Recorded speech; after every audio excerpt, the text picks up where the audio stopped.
Hello guys, welcome back. നിങ്ങൾ നമ്മളെ പോലെ ചോറൊക്കെ കഴിക്കാൻ മടിയുള്ളവരാണോ? എന്നാൽ പിന്നെ ഇങ്ങൾക്കുള്ള കേട്ടോ ഇന്നത്തെ നമ്മുടെ വീഡിയോ. ഇന്നത്തെ നമ്മുടെ റെസിപ്പി എന്ന് വെച്ച് കഴിഞ്ഞാൽ ഒരു ബ്രിഞ്ചാൾ വെച്ചിട്ടുള്ള അടിപൊളി ഒരു റെസിപ്പി ആട്ടോ. ഈ ഒരു ഐറ്റം ഉണ്ടെങ്കിൽ നമ്മൾ ഒരു പ്ലേറ്റ് ചോറ് അറിയാതെ കഴിക്കുന്നേ. ആദ്യം നമ്മളൊരു ബ്രിഞ്ചാൽ കുട്ടനെ കഴുകി സുന്ദര കുട്ടപ്പനാക്കി വെള്ളത്തിലിട്ട് വെച്ചിട്ടുണ്ടേ. ഇനി നമുക്കിതിലേക്ക് വേണ്ട മസാല എങ്ങോട്ട് തയ്യാറാക്കിയാലോ? ആവശ്യത്തിന് മുളക് പൊടിയും ആവശ്യത്തിന് ഉപ്പും മഞ്ഞപ്പൊടിയും മല്ലിപ്പൊടിയും കൂടെ അങ്ങോട്ട് ചേർത്ത് കൊടുക്കാം. ഇനി നമ്മൾ ചേർത്ത പൊടികളെല്ലാം കൂടെ നമ്മുടെ വെളിച്ചെണ്ണ ഒഴിച്ച് നന്നായി അങ്ങോട്ട് കുഴച്ച് സെറ്റാക്കി എടുക്കാം. ആദ്യം നമ്മളങ്ങോട്ട് വെളിച്ചെണ്ണ ഇങ്ങോട്ട് ഒഴിച്ചു കൊടുക്കുകയാണ്. എന്നിട്ട് നമുക്കിതിനെല്ലാം കൂടെ നന്നായിട്ട് മിക്സാക്കി ഇതേപോലെ അങ്ങോട്ട് സെറ്റാക്കി എടുക്കാം.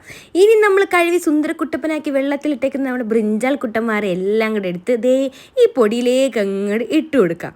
ഇനി നമുക്ക് ആ പൊടിയും നമ്മുടെ മസാലയും ബ്രിഞ്ചാലിനെയും കൂടെ ഇതേപോലെ അങ്ങോട്ട് ഒരുമിച്ച് സെറ്റാക്കി കൊടുക്കാം.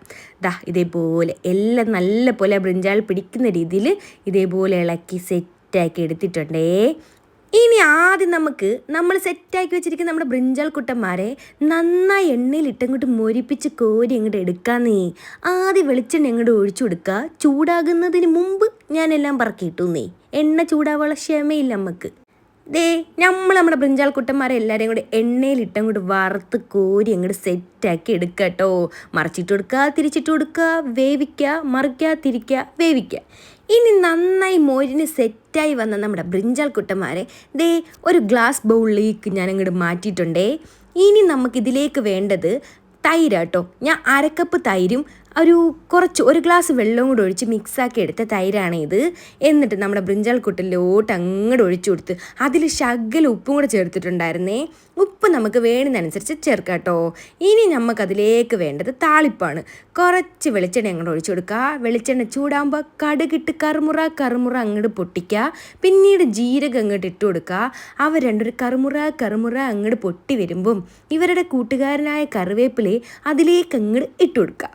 അതും ഇങ്ങോട്ട് കിടന്ന് പൊട്ടിത്തെറിക്കട്ടെന്നേ. പൊട്ടിത്തെറിച്ച് എല്ലാവരും കൂടെ നമുക്കെടുത്ത് നമ്മൾ റെഡിയാക്കി വെച്ചിരിക്കുന്ന നമ്മുടെ റെസിപ്പിയിലേക്ക് അങ്ങോട്ട് ഒഴിച്ചു കൊടുക്കുക. നമ്മുടെ സംഭവം ഇവിടെ സെറ്റായി കേട്ടോ. വളരെ സിമ്പിളായിട്ട് പെട്ടെന്ന് തന്നെ തയ്യാറാക്കി എടുക്കാൻ പറ്റുന്ന ഒരു അടിപൊളി കറി കേട്ടോ ഇത്. ട്രസ്റ്റ് മീ ഗൈസ്, നിങ്ങൾക്കും ഇത് ഇഷ്ടപ്പെടുന്നേ. ഈ കറി ഉണ്ടെങ്കിൽ നമ്മൾ ഒരു പ്ലേറ്റ് ചോറ് കഴിക്കുന്നത് നമ്മൾ പോലും അറിയില്ലെന്നേ. അത്ര ടേസ്റ്റ് കേട്ടോ. ഇന്നത്തെ നമ്മുടെ റെസിപ്പി നിങ്ങളൊന്ന് ട്രൈ ചെയ്ത് നോക്കണേ. ട്രൈ ചെയ്ത് നോക്കിയിട്ട് ഫീഡ്ബാക്ക് കമൻറ്റിൽ അറിയിക്കാൻ മറക്കരുതേ കൂട്ടുകാരെ. അന്നേരം പിന്നെ അടിപൊളി ഒരു സൂപ്പർ വീഡിയോയുമായി വീണ്ടും കാണാം. Love you all. Bye bye.